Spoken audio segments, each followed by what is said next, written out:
মুহূর্তে মিরপুরে ব্রিফ করছেন জামায়াতের আমির ডাক্তার শফিকুর রহমান। আমরা সরাসরি সেখানে চলে যেতে চাই।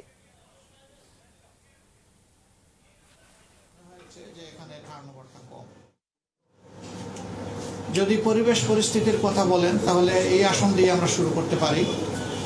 স্বাভাবিক চলছিল, কিন্তু হঠাৎ করে দেখা গেল যে মণিপুর সর্বাধিক সংখ্যক বুট রয়েছে, 26,000-এর ঊর্ধ্বে বুট এখানে রয়েছে। জুস রাখতে আমার পছন্দ স্টাইলিশ ও ফুড গ্রেড আরএফএল চক। জুস রাখার জোশ চক একটা শুধু ভবনে, তো সেই জায়গায় হঠাৎ করে আমাদের প্রতিদ্বন্দ্বী দলের কিছু লোক তারা বেপরোয়াভাবে ঢুকে পড়েন, তারা ভোটারদেরকে ভয়ভীতি প্রদর্শন করেন এবং অহেতুক তারা এখানে হস্তক্ষেপ করেন।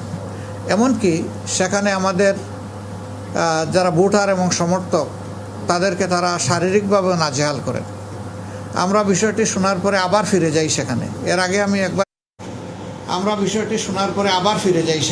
এর আগে আমি একবার গিয়ে এসেছি।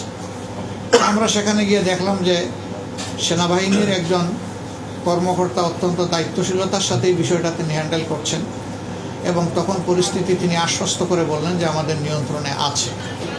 আমি তখন তাকে বলেছি যে ভোট আওয়ার শেষ হওয়ার পরে শুধুমাত্র ভোট প্রক্রিয়ার সাথে সরকারের যে সমস্ত কর্মকর্তা কর্মচারী আছেন আর যারা বিভিন্ন প্রার্থীর এজেন্ট আছেন তার বাইরে যেন কেউ ঢুকতে না পারে, এটা আপনারা নিশ্চিত করবেন।